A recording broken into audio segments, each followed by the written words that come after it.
Baik, di sini kami akan memperkenalkan diri serta bagian-bagian materi yang akan kami jelaskan. Dengan saya sendiri, nama Arya Farhan, yang akan menjelaskan Giro Wadiah.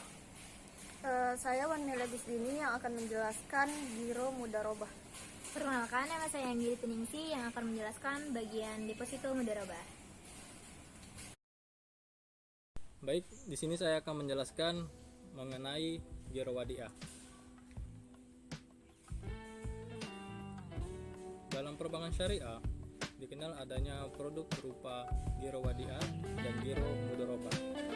Walau demikian, dalam praktiknya Giro Wadiah yang paling sering digunakan mengingat motivasi utama nasabah memiliki produk Giro adalah untuk kemudahan dalam lalu lintas pembayaran, bukan untuk mendapatkan keuntungan.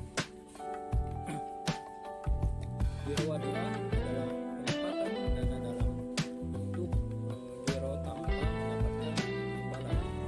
Namun, bank boleh memberi dalam bentuk bonus tanpa diperjanjikan dengan nasabah. Dengan prinsip wadiah,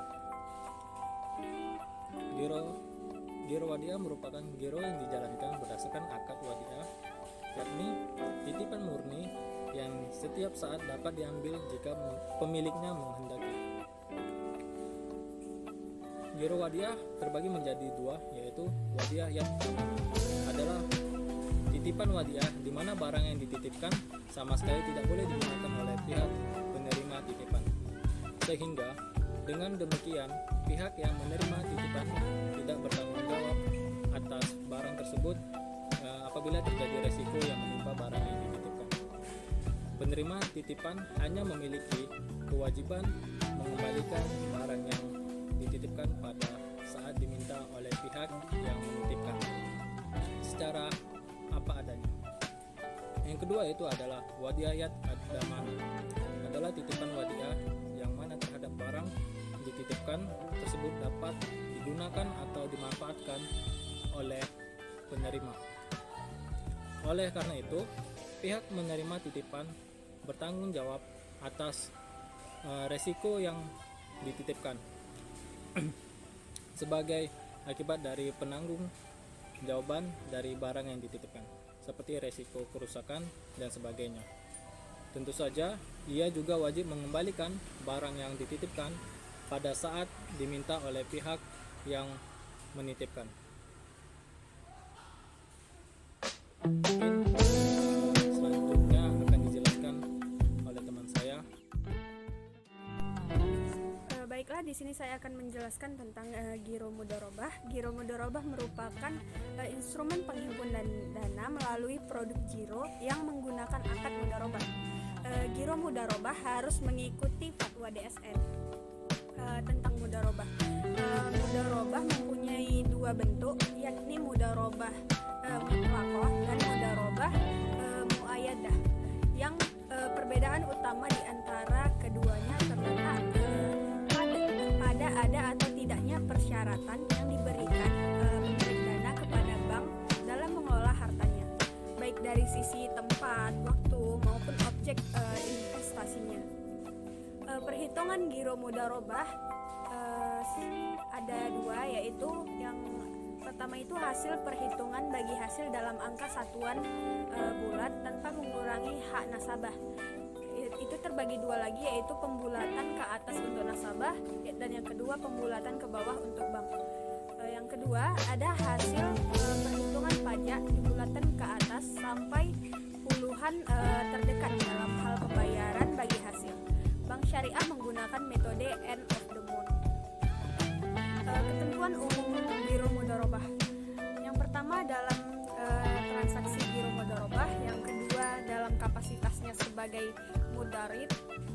Yang ketiga, modal harus dinyatakan dengan jumlahnya. Yang keempat, pembagian keuntungan harus dinyatakan dalam bentuk nisbah dan dituangkan dalam bentuk akad pembukaan rekening. Yang kelima, bank sebagai mudharib menutup biaya operasional giro dengan menggunakan nisbah keuntungan yang menjadi haknya. Dan yang keenam, bank tidak diperkenankan mengurangi nisbah keuntungan nasabah tanpa persetujuan yang bersangkutan. Mungkin sekian yang dapat saya jelaskan, selanjutnya akan dilanjutkan oleh teman saya. Terima kasih. Di sini saya akan melanjutkan penjelasan mengenai deposito mudharabah. Nah, jadi deposito mudharabah sendiri itu dalam pasal 1 angka 22 Undang-Undang Nomor 21 Tahun 2008, deposito itu didefinisikan sebagai investasi dana berdasarkan akad mudharabah yang tidak bertentangan dengan prinsip syariah, yang penarikannya itu hanya dapat dilakukan pada waktu tertentu berdasarkan akad antara nasabah, penyimpan, dan bank syariah atau UAS.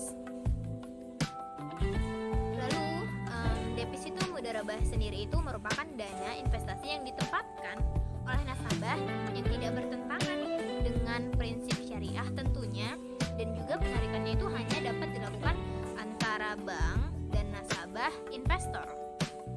Lalu selanjutnya yaitu adanya landasan syariah deposito mudharabah. Yang pertama itu berdasarkan Al-Quran yang tertera dalam firman Allah, Quran Surah An-Nisa ayat 29. Kedua, firman Allah, Quran Surah Al-Baqarah ayat 283. Ketiga, Al-Ma'idah ayat 1. Keempat, Al-Baqarah ayat 198. Lalu yang kedua itu ada hadis di mana dari Sholih bin Su'aib radhiyallahu anhu dari ayahnya berkata bahwa Rasulullah SAW itu bersabda, 3 hal yang di dalamnya terdapat keberkatan: jual beli secara tangguh, muqadah atau mudharabah, dan mencampur adukan gandum dengan juwawud untuk keperluan rumah tangga, bukan untuk dijual. Hadis riwayat Ibnu Majah. Dan yang ketiga itu ada dari ijma, yang mana diriwayatkan oleh sejumlah sahabat menyerahkan kepada orang mudharib harta anak yatim sebagai mudharabah, dan tak ada seorang pun yang mengingkari mereka. Dan karena hal itu dipandang sebagai ijma, Juhai al-fiqh al-islami wa adilatuhu. Lalu yang keempat itu adanya dari kaidah fiqh, yang mana pada dasarnya semua bentuk muamalah itu boleh dilakukan kecuali ada dalil yang mengharamkannya. Lalu kita lanjut ke ketentuan tentang deposito mudharabah. Jadi yang pertama itu dalam transaksi ini tuh nasabah bertindak sebagai sahibul mal atau pemilik dana, dan bank itu bertindak sebagai mudharib atau pengelola dana. Yang kedua, dalam kapasitasnya sebagai mudharib, bank itu dapat melakukan berbagai macam usaha yang tidak bertentangan dengan prinsip syariah, dan juga dapat mengembangkannya, termasuk di dalamnya itu mudharabah dengan pihak lain. Lalu yang ketiga yaitu modal harus dinyatakan dengan jumlahnya dalam bentuk tunai dan bukan piutang.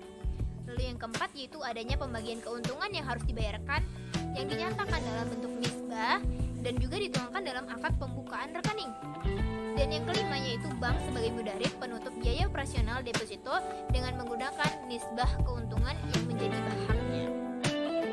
Dan yang terakhir yaitu bank tidak diperkenankan untuk mengurangi nisbah keuntungan. Lalu jadinya deposito mudharabah itu bisa dikatakan sebagai simpanan dana dengan akad mudharabah, di mana pihak pemilik dana atau sahibul mal itu mempercayakan dananya untuk dikelola bank atau mudharib dengan bagi hasil sesuai dengan nisbah dan yang disepakati sejak awal.